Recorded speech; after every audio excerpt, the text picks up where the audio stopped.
Video ini membahas tentang pengertian akuntansi dasar.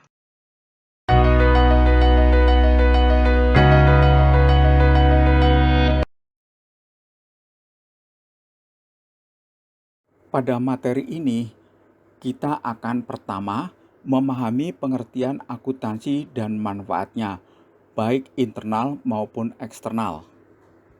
Kedua, memahami laporan keuangan beserta akun-akunnya pada neraca, laba rugi, ekuitas, dan arus kas. Sebelumnya, mari kita bahas pengertian akuntansi, yaitu suatu proses. Satu, mencatat atas transaksi-transaksi yang bersifat keuangan. Kedua, mengklasifikasikannya. Ketiga, meringkas dan melaporkan dalam suatu metode tertentu. Keempat, menginterpretasikan dan menganalisa data keuangan tersebut. Berikut ini kita akan membahas laporan keuangan.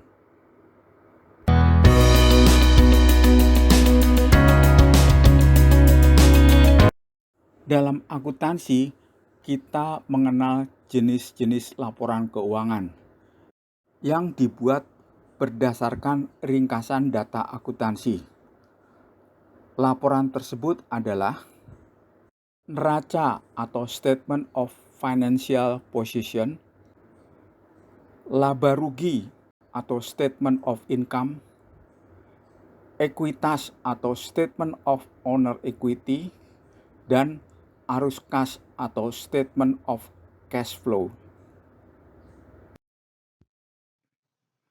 Mari kita bahas pengertian neraca, yaitu neraca mempunyai dua bagian, yaitu aktiva dan pasiva.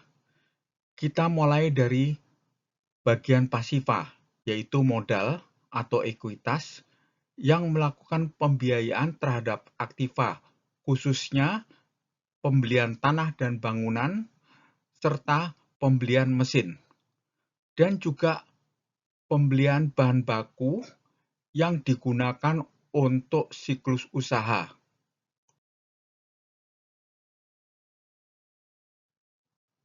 Bila perusahaan ini mengalami kekurangan modal, maka perusahaan ini dapat berhutang dengan hutang lancar maupun hutang jangka panjang untuk pembiayaan aktiva.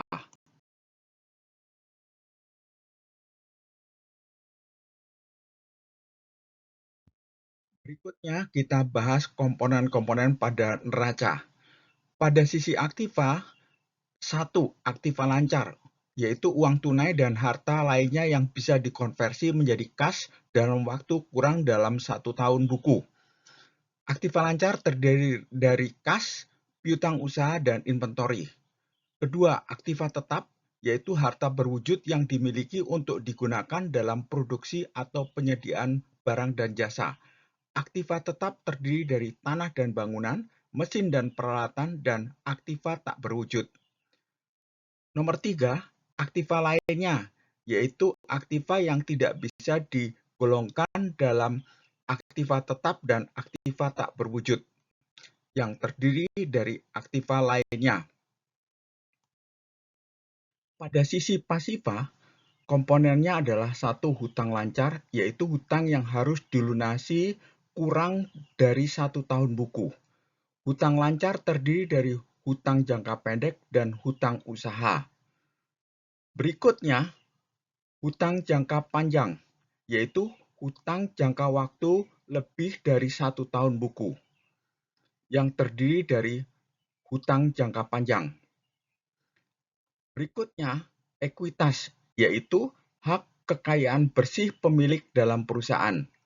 Ekuitas terdiri dari modal, laba ditahan, dan laba tahun berjalan. Dan formula dari neraca adalah aktiva sama dengan hutang ditambah ekuitas.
Laporan laba rugi terdiri dari pendapatan atau hasil penjualan, dikurangi harga pokok penjualan, yaitu berupa biaya bahan baku dan biaya produksi, akan menghasilkan laba kotor.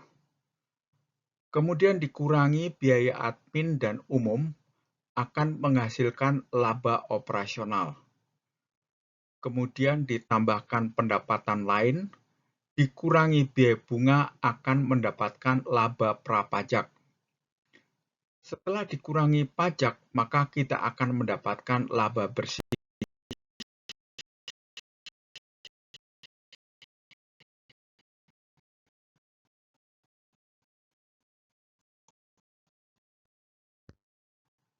Berikutnya, dalam membahas ekuitas, kita melihat ilustrasi sebagai berikut. Pemegang saham melakukan store modal sebesar 200 juta kepada unit usaha tersebut, yang digunakan untuk melakukan aktivitas usaha sehingga mendapatkan laba misalnya 25 juta rupiah.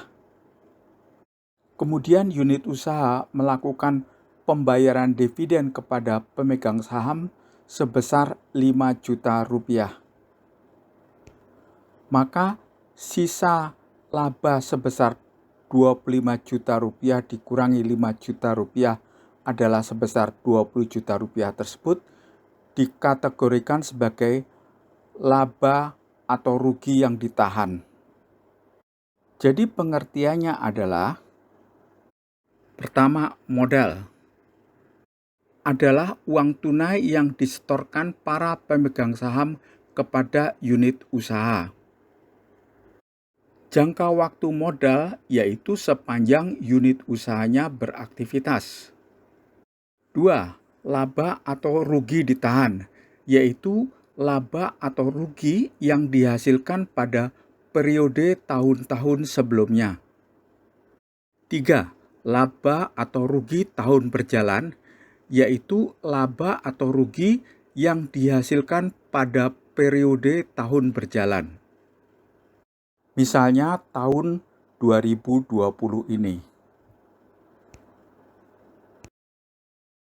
Berikutnya kita membahas tahapan menyusun laporan ekuitas.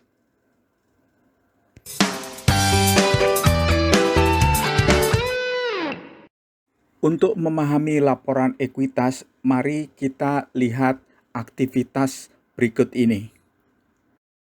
Kita ambil contoh aktivitas di pabrik roti tersebut ya. Pertama, modal awal tahun 2020. Yang kedua, kita lihat aktivitas selama tahun 2020. Dan yang ketiga, kita lihat modal awal tahun 2021. Pada modal awal tahun 2020, kita lihat modalnya adalah 216 juta, laba ditahan 95 juta, sehingga totalnya adalah 311 juta. Kemudian selama aktivitas tahun 2020, laba tahun berjalan adalah 100 juta, pembagian dividen 30 juta, sehingga totalnya adalah 70 juta. Sehingga pada bagian modal awal tahun 2021 tercatat modal 216 juta, laba ditahan 165 juta, sehingga totalnya adalah 381 juta rupiah. Jadi laporan ekuitas atau statement of owner equity adalah laporan perubahan modal karena adanya laba atau rugi dari periode berjalan dan transaksi lain yang mengakibatkan bertambah atau berkurangnya modal. Misalnya pembagian dividen, penambahan modal di store, dan lain-lainnya. Laporan ekuitas ini dibuat pada periode yang sama dengan laporan laba rugi. Saudara, mari kita membahas laporan arus kas atau cash flow statement. Berikutnya kita membahas metode penyusunan arus kas, dan kita mulai dari metode arus kas langsung. Pencatatan yang biasa dilakukan dalam metode langsung cukup mudah karena sudah terbagi ke dalam 3 kegiatan utama, yaitu operasional, investasi, dan pendanaan. Metode ini mencatat aliran kas dari kegiatan operasional dibagi menjadi 2, yaitu kas masuk dan kas keluar yang rinci, sehingga bisa mengetahui dari mana saja sumber dana dan pemakaian dana kas di dalamnya. Kekurangan dari metode langsung ini adalah pencarian data yang tidak mudah dan memakan waktu karena laporan penyusunannya berdasarkan buku kas atau bank. Nah, karena penyusunannya berdasarkan dari buku kas, maka ketika melakukan pencatatan tiap transaksi arus kas, harus segera digolongkan ke dalam 3 jenis aktivitas, yaitu operasional, investasi, dan pendanaan, untuk memudahkan saat penyusunan laporannya.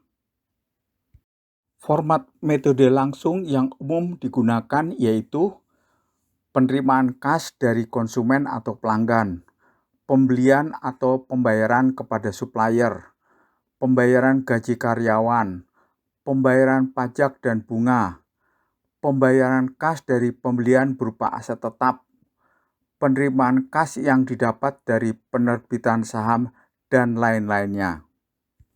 Sehingga metode ini sangat rinci dibandingkan metode tidak langsung. Berikut ini merupakan contoh laporan aliran kas menggunakan metode langsung. Metode arus kas langsung ini lebih cocok digunakan untuk pembukuan atau analisa laporan keuangan UMKM, karena bisa dilihat arus kas bulan per bulan. Mari kita lihat metode arus kas secara lebih rinci lagi.